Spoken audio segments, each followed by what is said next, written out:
নমস্কার, আমি রাজ। আপনারা দেখছেন খবর 24 ঘন্টা। ঘন্টা নিউজের পক্ষ থেকে আপনার কাছে জানতে চাইছি, আপনার এখন কত 65 বছর, 62 হলো, আপনি রিটার্ন করেছেন, আবার কি যেতে ইচ্ছুক? এই ব্যাপারে আপনি কি বলছেন? যদি সরকারের প্রয়োজন হয়, দেশের প্রয়োজন হয়, যদি তারা ডাকে, আমি অবশ্যই যাব।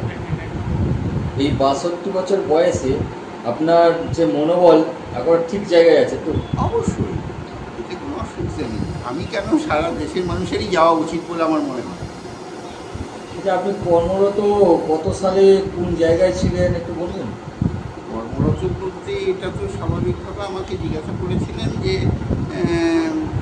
ওই যখন কার্যতে ওয়ার হয় তখন আপনি কোথায় ছিলেন। আমি বললাম কার্যতেই আমি পোস্টিং ছিলাম। সেটা হচ্ছে 99 সালে। কার্গিল যুদ্ধের সময় আপনি ছিলেন, প্রত্যক্ষভাবে ওখানে জড়িত ছিলেন। আপনি কি ডিপার্টমেন্টে ছিলেন? আমি ছিলাম জেনারেল বিপ্লবী ইঞ্জিনিয়ার কোর্স। এটা অ্যাকচুয়ালি এই ডিপার্টমেন্টটার কাজ হচ্ছে যে যুদ্ধের সময় যে যোগাযোগ ব্যবস্থাকে বিচ্ছিন্ন করে দেয় শত্রুপক্ষের দেশেরা। তো আমাদের ডিপার্টমেন্টের কাজ ছিল সেই সময়েতে যত তাড়াতাড়ি সম্ভব সেই যোগাযোগটাকে তৈরি করা।